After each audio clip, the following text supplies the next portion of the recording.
Japan ने भारत को बुरा फंसा दिया। जापान ने ऐसा फंसाया कि भारत के लिए कोई फैसला कर पाना भी मुश्किल हो गया। भारत अब यहाँ से ना तो पीछे हट सकता है, न ही भारत यहाँ पर कदम आगे बढ़ा सकता है, क्योंकि भारत अगर पीछे हटा तो भारत को बहुत बड़ा नुकसान उठाना पड़ेगा। और अगर भारत ने जापान को छोड़ कदम आगे बढ़ाया तो भारत और जापान के रिश्ते खराब होंगे। वहीं जैसा कि जापान के नए पीएम शिगेरू इशिबा ने सत्ता संभाली, तब से भारत और जापान के बीच में कोई भी काम होने के बजाय आगे बढ़ता काम भी पीछे चला गया।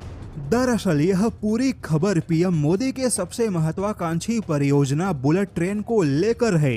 बुलेट ट्रेन परियोजना इस समय भारत के प्रतिष्ठा का सवाल भी बन चुका है, लेकिन अब इसी बुलेट ट्रेन की परियोजना में जापान ने भारत को बुरा फंसा दिया।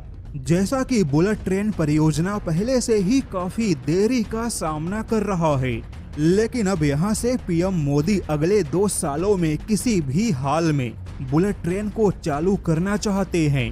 यानी कि गुजरात का चुनाव आने से पहले पीएम मोदी हर हाल में बुलेट ट्रेन को दौड़ते देखना चाहते हैं। लेकिन जापान के नए प्रधानमंत्री ने पीएम मोदी के सपने को झटका दे दिया, क्योंकि भारत चाहता है कि बुलेट ट्रेन की परियोजना को जापान अब तेजी से आगे बढ़ाए। लेकिन जापान की नई सरकार ने अभी तक बुलेट ट्रेन की परियोजना पर कोई चर्चा भी नहीं की।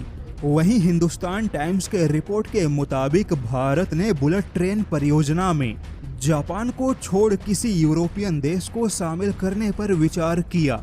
लेकिन यहाँ पर सवाल था कि अगर भारत ने जापान को अनदेखा किया और यहाँ से किसी यूरोपियन देश को शामिल किया तो यह जापान और भारत के रिश्तों के लिए काफी बुरा साबित होगा, क्योंकि भारत में बुलेट ट्रेन परियोजना की शुरुआत ही जापान के साथ हुई।